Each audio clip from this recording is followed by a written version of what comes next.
What's up guys? So nagsalita na si Boy Tapang at Makagago. Pakinggan natin yung mga chismisa nila. Let's go. So ito na mga katapang, sasagutin ko lang mga bashers dyan na supporters ni Pacboy. Actually kakawin lang ni Chiriwet galing sa Falls kung napapanood nyo sa vlog niya. Ngayon sasagutin ko lang mga parata ng mga bashers dyan na inaga ko doon si Chiriwet kay Pacboy. Maraming nagko-comment, nag-message sa personal account ko, nag-message sa page ko na inaga ko si Pacboy kapal doon ang mukha ko kasi mga agaw. Ngayon sasagutin ko yung paratang nyo. So ngayon magkwentuhan muna tayo ha. Pakinggan nyo to. So bago kami nagkarelasyon ni Chiriwet, bago kami nagka-jowa, nasa Manila pa si Chiriwet, nag-uusap na kami, nag-video call. Ang gagawin na sana namin is collaboration. So, make the story short, tinanong ko si Chiriwet kung may jowa ba siya. Anong sagot ni Chiriwet? Wala akong jowa, matagal na akong walang jowa. So, siyempre ako yung taong hindi may pagka-marites, hindi na ako nagtanong about sa kanya. Kung about sa kanya kay Pacboy, ang sa akin lang is komportable na ako na wala siyang jowa. So, siyempre ako din naman na wala akong jowa. Okay, ganito, make the story short.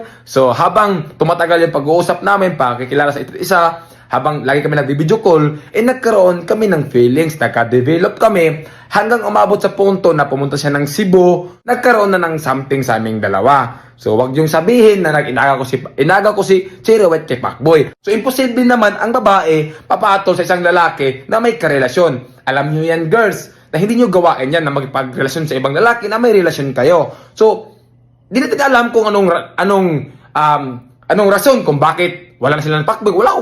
Ayaw ko mag-tell niyan kasi sila lang daw nakakaalam. So ang sa akin lang, si Cherry, bago kami nagrelasyon, wala siyang jowa. So wala siyang jowa. Hindi ko inagaw si Cherry. Hindi ko inagaw. Alam niya ni Cherry, hindi ko siya inagaw.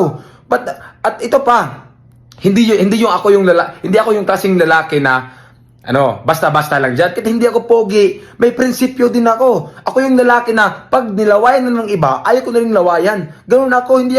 Hindi ako yung lalaki na makipaghati sa isang babae lang. Ayaw ko nang may kahati.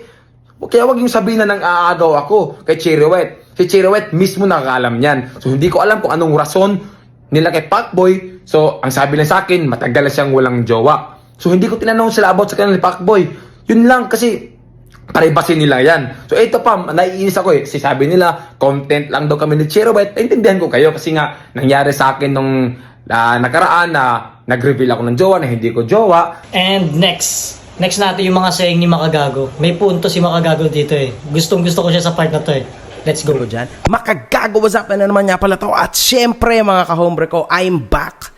Itong 2024 na to, ibabalik ko kung ano yung dating ako. Hindi naman ganun ka grabe, hindi naman ganun ka lala, ka parang ako talaga to, di ba? Kahit pa paano, I'll try my best na ibalik yung dating ako. Try ko lang, no? Kasi medyo hirap na kaso and all that shit. Ay, nako, parang I'm done with that. Pero sige lang, puta. Dahil syempre, laos na tayo, we need to come back. Now, ito pong video na to ay para kay Cherry White. Alam ko, nakilala nyo to. Everybody knows this one. Kasi ilang milyon ang kanyang followers sa Facebook, etc. etc.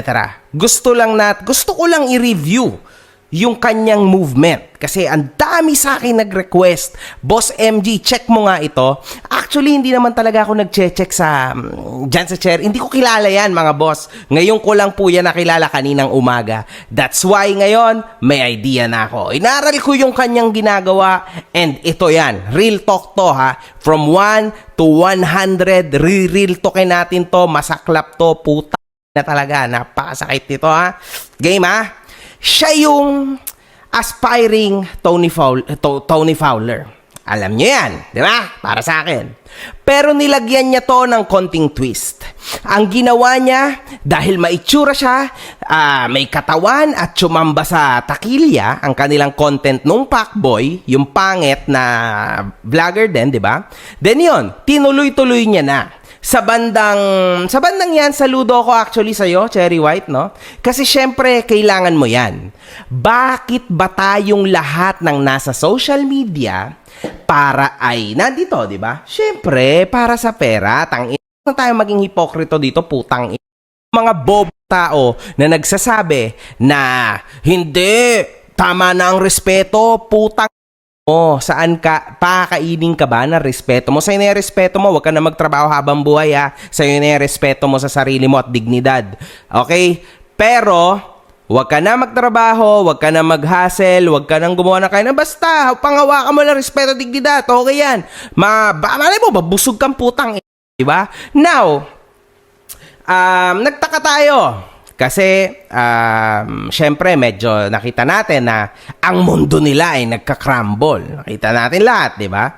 Syempre, sa mundo din kasi ng social media, mga kahombre ko, mapapansin nyo na may naangat, may nalalaos, tulad ko, may mga nalalaos pero bumabalik, etc. etc. Pero meron ding mga cherry white mindset na nakakaramdam ng bumababa na ang kanyang views. So, didiskarte yan, syempre, putang. No views equals no money. No money means no honey. So, ano ang gagawin ni Cherry White upang maibalik ang dati niyang kinang? Kasi meron ding mga influencers na tulad ni Cherry White na umaasa sa kanyang mga social media accounts, umaasa sa kanyang mga views para kumain. Pero meron din namang mga tulad ko na ginagamit lang ito bilang hobby at para sa link ng kanyang sabong. Di ba? Ganon din naman si Cherry White, I think. Link naman siya ng online casino, di ba? So that's how it goes, man. Kaso lang, because alam niyo, sa totoo lang, mamaya, kakwento ko sa inyo why. Now, ang kalaban ng mga influencers ay ang mga viewers. Pag paulit-ulit ang content na ibibigay or i-feed mo sa kanila, tapos ka na, kaibigan. Diba? Sa panahon ngayon, napakadali mo na lang palitan. Kasi yung mga kaya mong gawin, kaya din niyang gawin ng iba. Minsan nga, sa totoo lang, nagugulat ako kasi mas mahusay pa ang kakalabasan nila kesa sa original na sayo. Okay, stop. Ayoko na. Wala na ako iba sasabihin. Ayoko na.